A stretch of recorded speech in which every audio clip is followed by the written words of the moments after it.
Lucifer's Kingdom.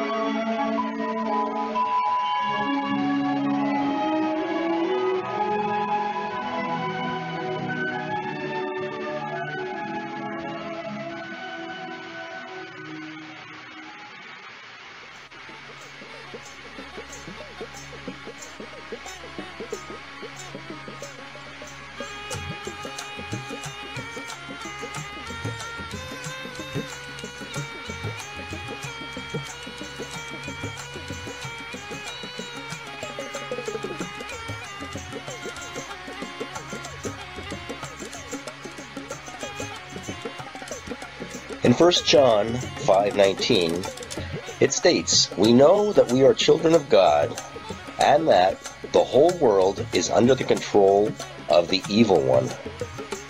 John the Apostle wrote that.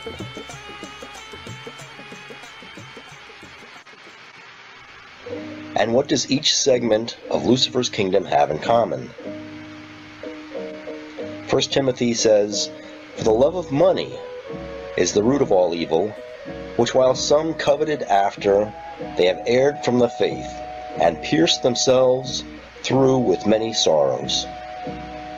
The love of money. And as a former Fortune 100 corporate auditor, I have learned with time that following the money will usually lead one to the source of our problems.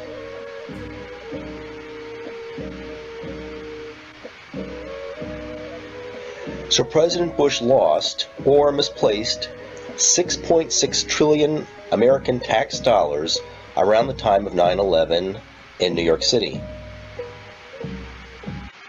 According to some estimates, we cannot track $2.3 trillion in transactions. 2.3 trillion with a T.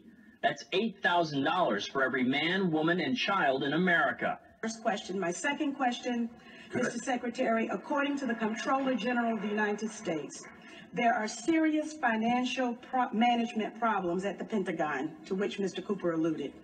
Fiscal year 1999, 2.3 trillion missing. Fiscal year 2000, 1.1 trillion missing. And DOD is the #1 reason why the government can't balance its checkbook. The Pentagon has claimed year after year that the reason it can't account for the money is because its computers don't communicate with each other.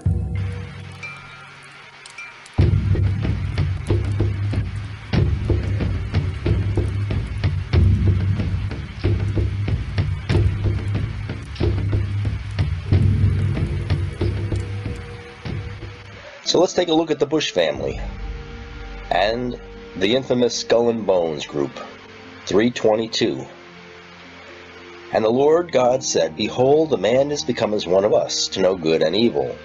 And now, lest he put forth his hand and take also of the tree of life, and eat, and live forever." Genesis 3:22. They are related. And that is because the key is to live forever. And that's what mankind lost by following Lucifer, and that is what most are trying to get back via secret knowledge. Men of power want to live forever. And his replacement, Barack Obama, lost or misplaced an additional $9.9 trillion. Just watch.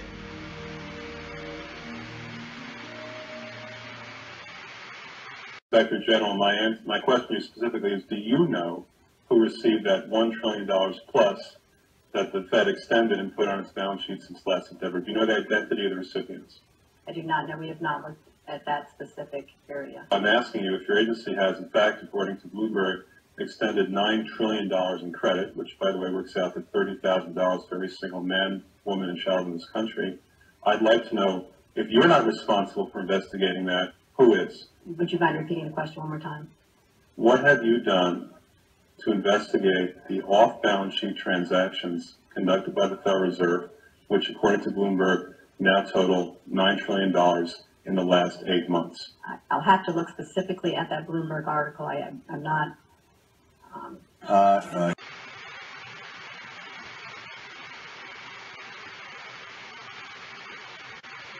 So where exactly did the money go? $16 trillion could have fed the entire world and rebuilt America's infrastructure, and probably would have paid for a Mars program and exploration of the ocean floor. But Lucifer, through his demons and his fallen angels, is feeding mankind with knowledge that will enable them to live forever without the need for God. At least, that's what they're telling us. But it's a test, and most people would live their lives to pursue it, and to their own demise. But look at the technology we're coming up with. What is it designed to do exactly? These are control devices. They're communication devices. It's a grid. It interfaces and is meant to interface with human beings. You have always been a target for Lucifer, but now he has stepped up his game and his method of control.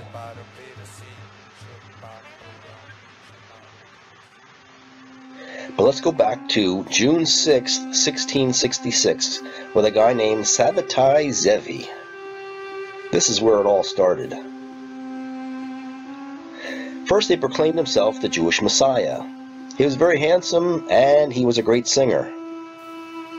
He married 5 times, but there were complaints that he would never consummate his marriages. He also claimed he could fly.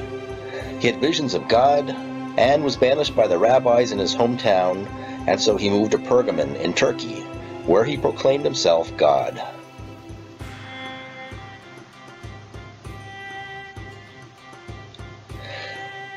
Levi followed the Kabbalah teachings of reshaping or repairing the universe during a time of Jewish mysticism. If we cannot be righteous, he taught, then let's embrace sin. He taught redemption through sin.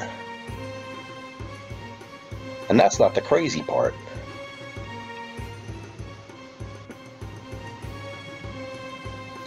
He had a huge following across Asia Minor, and half of all the Jews in Europe followed him. They believed and followed his teachings. He began to make his followers kings of various countries, unbeknownst to those countries, and he taught that the lost tribes were training somewhere in the Red Mountains to bring Armageddon on the entire world. And this actually terrorized people. This made people in Europe very afraid. He removed God's laws. He said orgies are okay, homosexuality is tolerated, desecration of the Sabbath is a must, they were Kabbalah laws, not Torah laws, and sodomy with young boys was actually permitted and encouraged.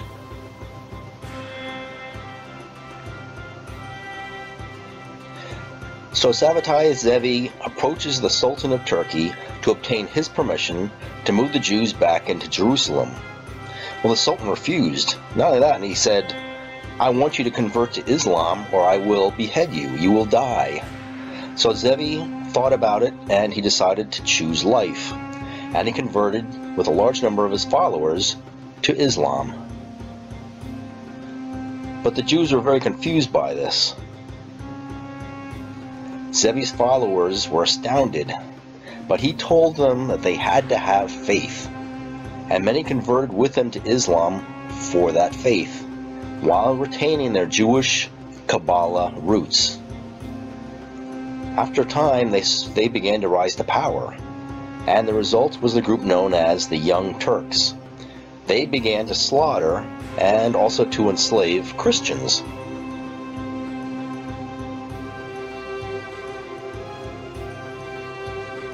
This took place and started about in 1915, which is not that long ago. That's when the Rothschilds started buying up Reuters, for example.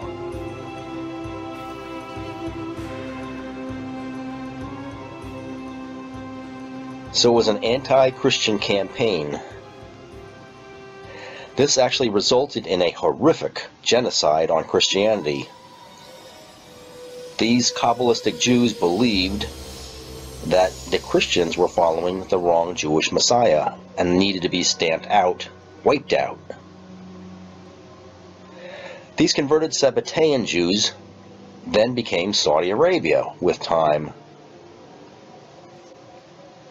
That's why they're very friendly right now with Israel. Eventually, the Emperor of Turkey, as a Sabbatean Jew, had crucified 10,000 Christians on crosses. We've seen the pictures. It's not that long ago. So how did the Jews infiltrate the Illuminati and the Vatican?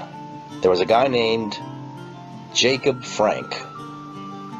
And Jacob Frank, around the time that America was being founded, was also a Jew who adopted the doctrine of the divine Jewish convert to Islam, Sabbatai Zevi.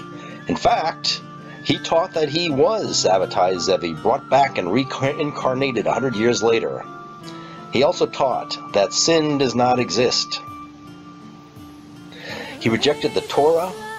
He converted to both Islam and Catholicism. His sect engaged in secret sexual rituals, pure satanic witchcraft. The roots of communism and the European and the American liberal movement that is going on right now is founded by this Frankist movement. How did the Zionist reversal of sin affect our modern-day society? Let's look at a few items. Abortion, converted from murder of innocent human life to a woman's right to choose. Homosexuality, converted from a sexual perversion to a sexual preference. Assisted suicide, changed from a felony to a right to determine one's future. Sexual restraint, converted from an act of purity and dignity to an outright sport.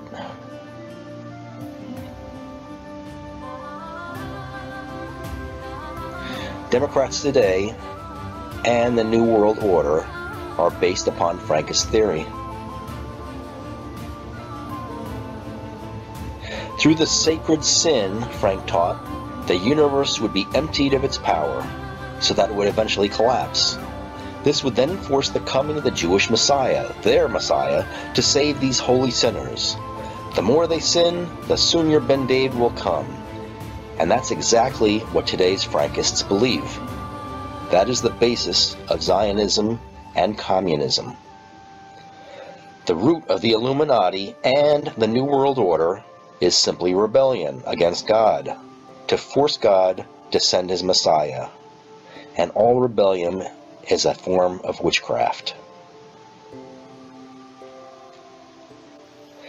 The Illuminati is Catholic-based, formed to destroy or manipulate any Christian group not affiliated with the Church of Rome, including the Orthodox Christians and Protestant Reformation. It was started by a man named Adam Weishaupt. Weishaupt was initiated into the Masonic Lodge at Munich in 1777, a year after the U.S. was founded. His project of illumination, enlightening the understanding by the sun, not the sun, but the actual sun in the sky sun, of reason, which will dispel the clouds of superstition and of prejudice. This was an unwelcome reform.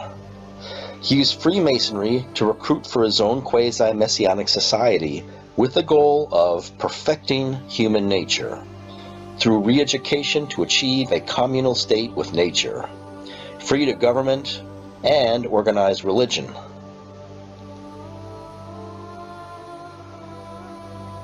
This also is the root of communism. This is also the doctrine of Satan, and contrary to the teaching of Jesus Christ and the Jewish Torah. Frankists were excluded from Judaism. Orthodox Judaism, that is. The Sabbatean Frankism is, by definition, also Muslim due to the conversion of the divine Jew Sabbatai Zevi. Hence the preference of the Illuminati offshoot of this doctrine in current-day Europe and Obama-era United States for the destruction of Christianity and Christian culture by Muslim mass immigration. You see this happening right now.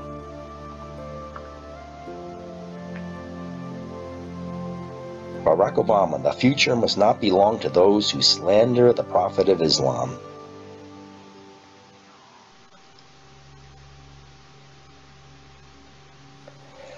Lucifer's kingdom is the tree of knowledge.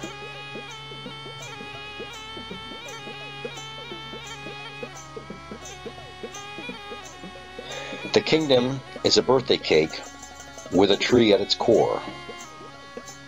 We'll take a look at that in a moment. Lucifer is the prince of the air and protects that core of fallen angels. And here it is. Lucifer's kingdom, the tree of knowledge at its core, the love of money. You see Islam, the Jesuits, Communism, the Golden Dawn, the Order of Malta, the World Bank, the CIA, Freemasons, Mormons, KKK, the Jehovah's Witnesses. All have core themes in common. They're all secret societies.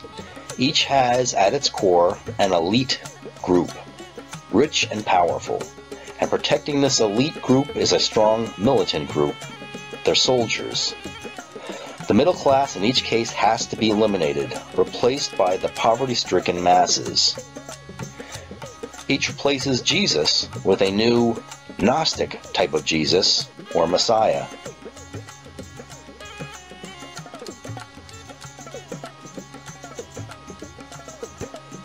Second Corinthians 4:4, the God of this world hath blinded the minds of them which believe not, lest the light of the glorious gospel of Christ, who is the image of God, should shine upon them.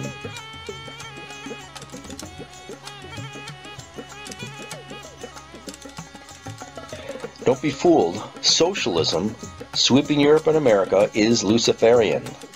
Its elite are working hard to eliminate the middle class and control the poor. It opposes all 10 of the 10 commandments. Every one gets broken under socialism. I cover that in another video. Ephesians 2:2, wherein in time past ye walked according to the course of this world, according to the prince of the power of the air, the spirit that now worketh in the children of disobedience. So let's take a look at Freemasonry. George Washington, our founder.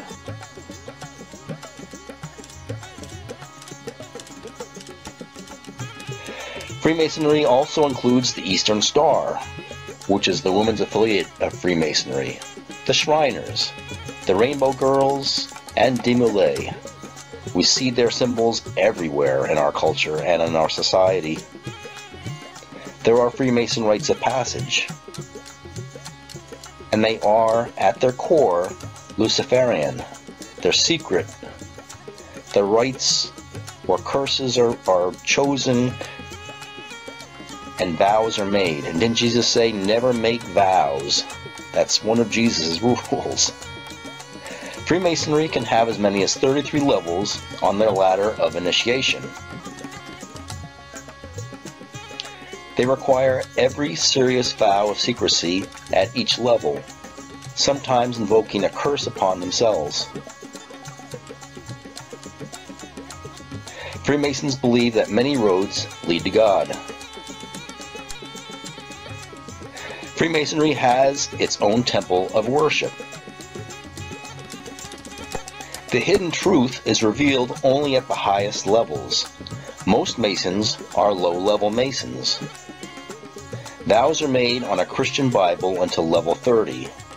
Then the Bible is replaced by the Islamic Quran.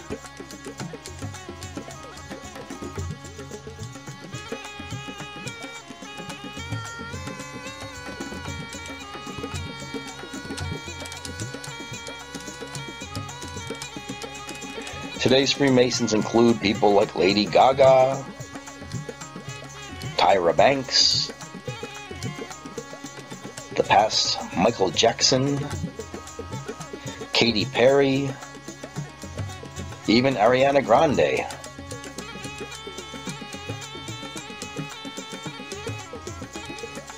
There are thousands of them in Hollywood, in the music industry, and in our culture. How steeped is America in occult Freemasonry?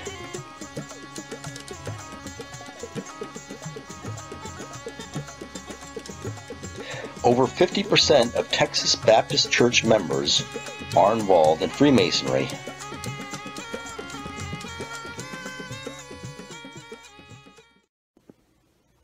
So in 2006, I began to date a young woman, age 29, who lived in New Jersey, and her father was the CFO of a major pharmaceutical company.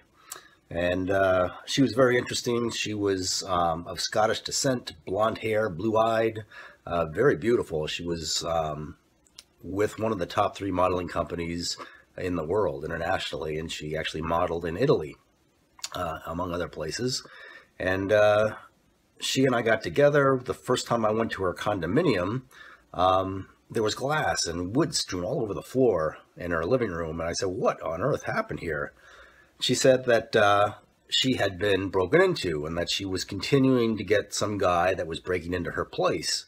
And so I decided that night to sleep on her couch with a baseball bat under the pillow.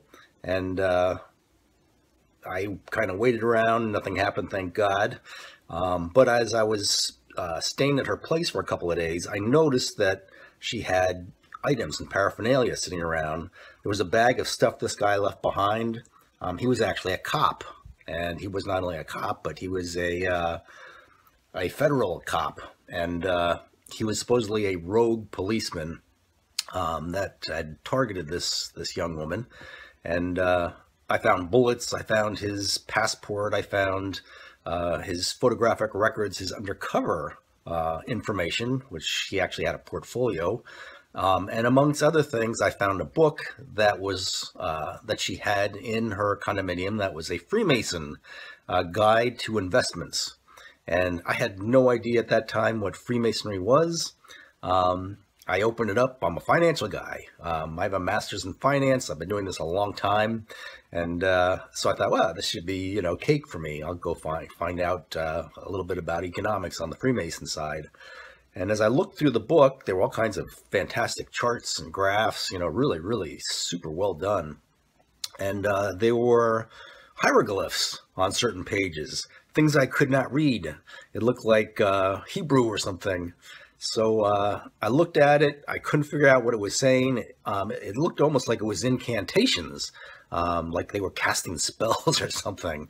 I put the book down. I never saw it again after that. She tells me that her father found out it was missing and got very angry with her and took it back. So, but I forgot about it. With all the things that happened, the cop, the rogue cop was actually captured. The police in her county did a stakeout. He actually came into the place, broke in, and they caught him. 2 cops caught him. In the downstairs, he was actually wearing a towel, nothing but a towel, and he was reading her poetry on a copy of her restraining order when they caught him. And when they tried to put the handcuffs on him, he actually beat the cops up. That's how tough this guy was. He beat them up, and he took off into the night with no clothes on. And I'm told there were 7 squad cars chasing this guy around in 2 different counties, and they finally caught him, and he got a 3-year sentence. But that was my first experience with Freemasonry. And as I remember at that time, she told me that her grandfather had been a 33-degree Freemason. And he had left for her when he died his Quran, his favorite Quran. And I thought it was odd at the time, but I didn't question it. Again, there were so many other things happening in my life that I didn't have a chance to dwell on it until much later. So that's part of my testimony about Freemasonry. She was the granddaughter of a 33-degree Freemason who I met 10 years ago, and she posed for my master's thesis in painting at the New York Academy of Art. My MBA did not prepare me for the types of graphs and teachings on investments which contain symbols and strange characters like Hebrew, but which were clearly some sort of spell or incantation inside the book having to do with Wall Street and investing. Who were these guys?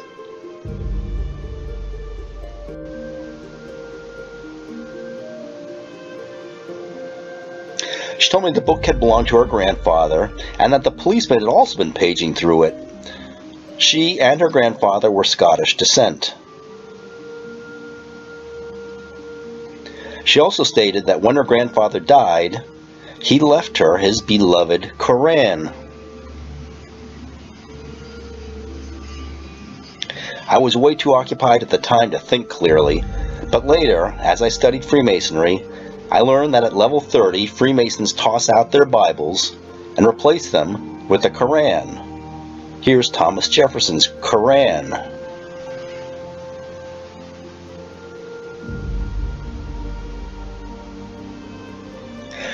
U.S. President John Quincy Adams said, "Freemasonry is a seed of evil." I do seriously believe that the order of Freemasonry is not the greatest, is one of the greatest moral and political evils under which the Union is now laboring, a conspiracy of the few against the equal rights of the many. Masonry ought forever to be abolished. It is wrong, essentially wrong, a seed of evil, which can never produce any good. Adams said that in 1833.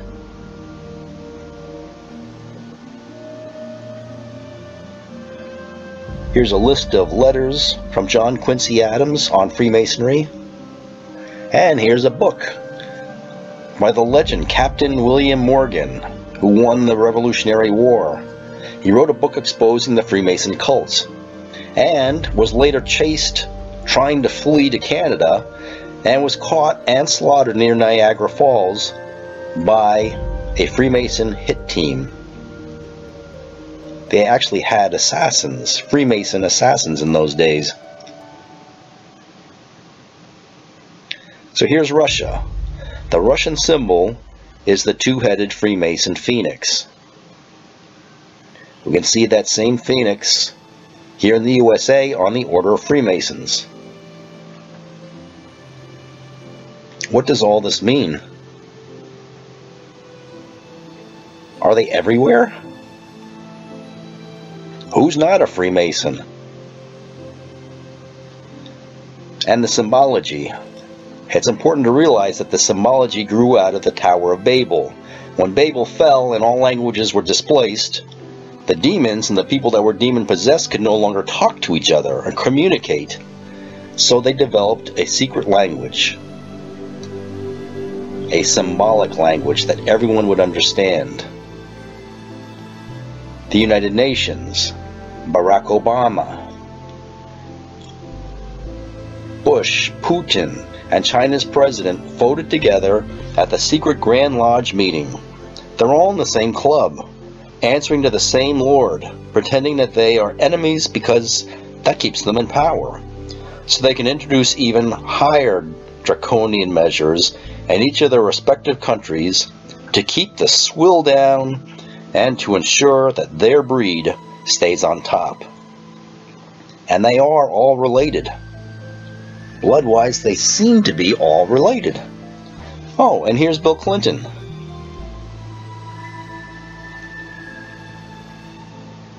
So here are the Freemason basics.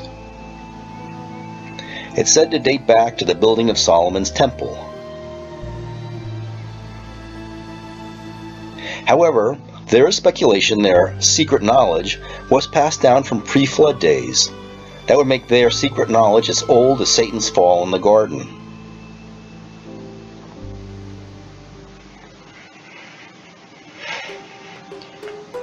Many sources indicate Noah's son discovered a pillar of knowledge which survived the flood. This account below takes place in the Book of Giants, which was found in the Dead Sea Scrolls.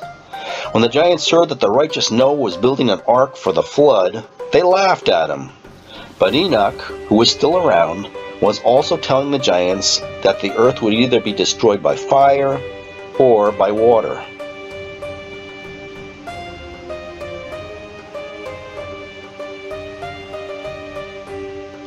And the righteous Enoch was doing nothing else but sitting and writing on marble, tablets, and pillars, and on bricks, the mighty works of God which had happened from the beginning. So what exactly are these pillars? In the Hebrew book of Jubilees, chapter 8, verse 3, it says, "After the flood of Noah, and he found a writing which former generations had carved on the rock. And he read what was thereon, and he transcribed it, and sinned owing to it, for it contained the teaching of the watchers, in accordance with which they used to do observe the omens of the sun and moon and stars, in all the signs of heaven."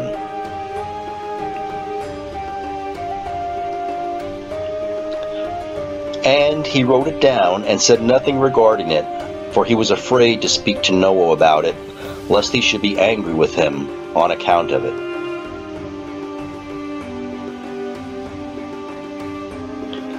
Enoch's pillars on brick to survive the great flood or a fire.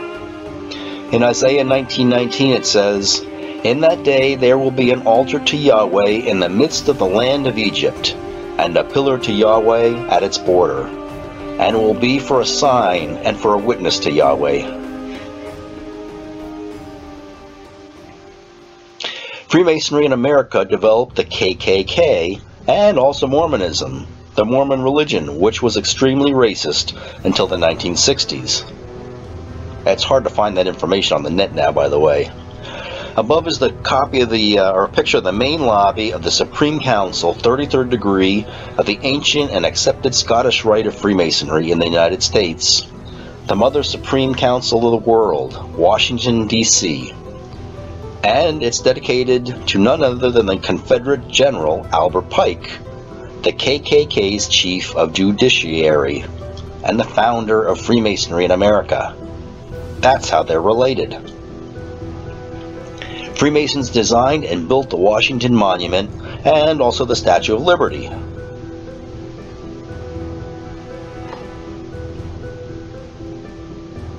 Freemasons believe in their god Osiris and also his wife Isis. Their homosexual son Horus is the expected Messiah of Freemasonry. But what does it matter? They have no real power in America anyway, do they?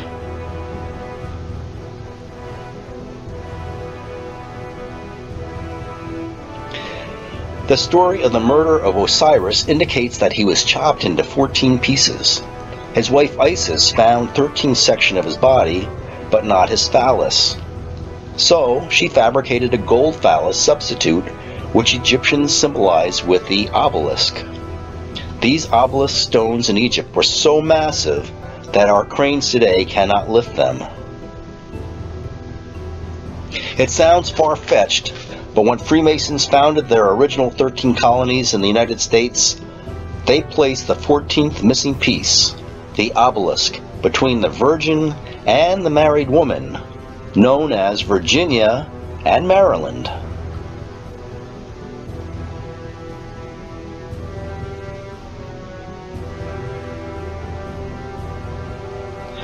Freemasons are Gnostics, who believe that Yahweh, the God of the Old Testament, who Freemasons called Adonai, is the God of darkness, and Lucifer, the bringer of light and knowledge, is mankind's true salvation.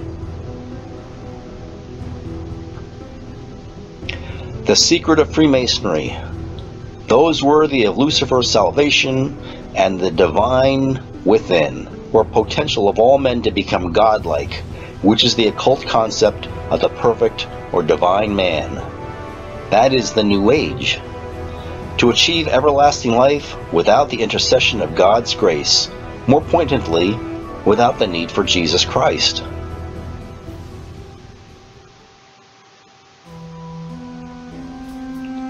The Mason Trinity: Osiris, Isis, and their son Horus.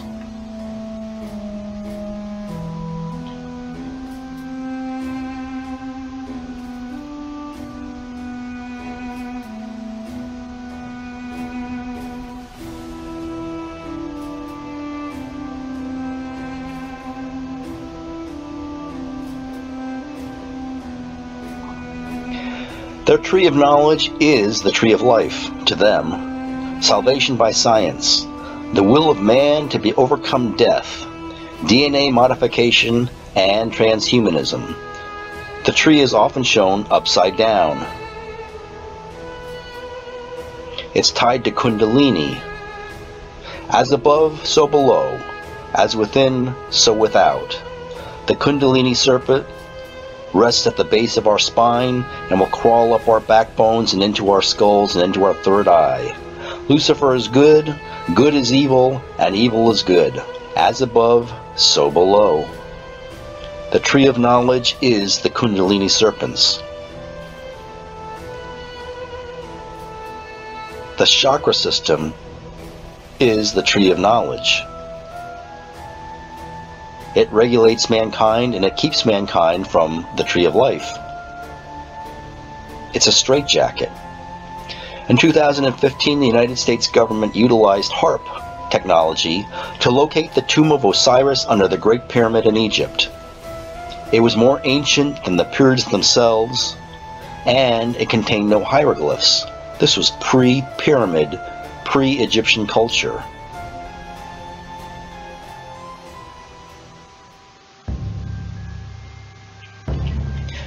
So let's take a look at Mormonism. Joseph Smith, a Freemason, creates the cult of Mormonism, and as a result, the Freemason secret society branches out and attracts new membership. In fact, they now have families involved. Mormons also believe that man can evolve and eventually becomes a god. Joseph Smith used divining rods to locate water and also objects of worth for money. It's a type of sorcery. He also utilized seer stones to locate treasures. They were associated with spirits trapped in the ground, revealed to Joseph Smith. Smith's message of a new religious text surviving on golden tablets, and then translated with the use of his magic peepstone as completely magical and demonic. The very essence of Mormonism is founded upon this one miracle. And oddly, no one has ever seen the gold tablets except Joseph Smith. They disappeared.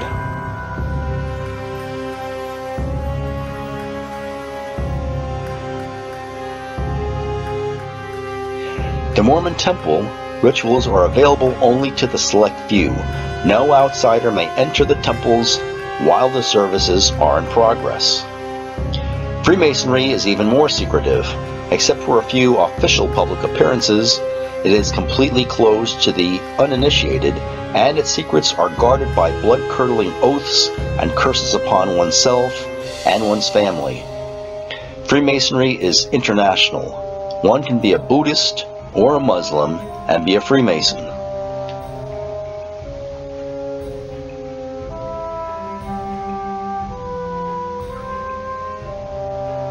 This is a Freemason temple of worship, which looks very much like a Christian church.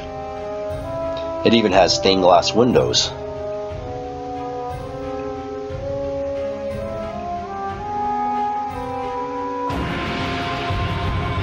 In Mormonism, Joseph Smith said, "The Lord created you and me for the purpose of becoming gods like unto our Father in heaven."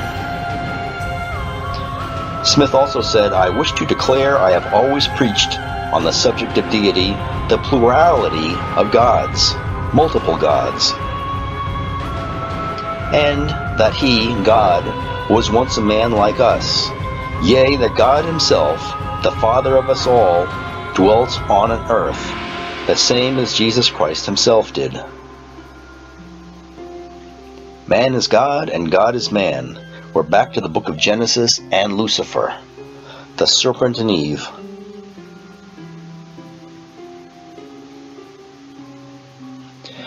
No ancient Mormon cities have ever been found. No Book of Mormon, person, place, name, or nation has ever been found. No Book of Mormon artifacts, scriptures, or inscriptions have ever been found by archaeologists. No proof that demonstrates the Book of Mormon is anything other than a myth or an invention has ever been found.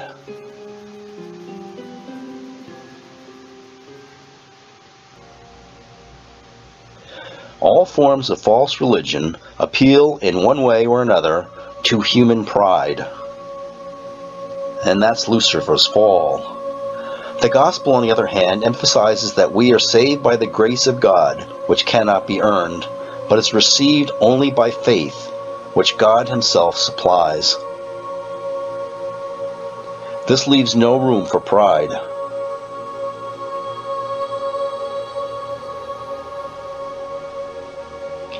For by grace you have been saved through faith, and that not of yourselves, it is the gift of God, not of words, lest anyone should boast. Jesus said, make no vows, and there's a reason for that. Every form of fake religion is permeated by demonic power, and that Christians must not, therefore, be involved with in any way.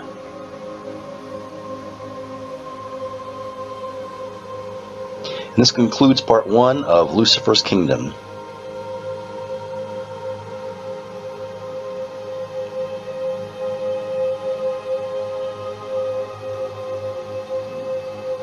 This is Angel B44 Studios.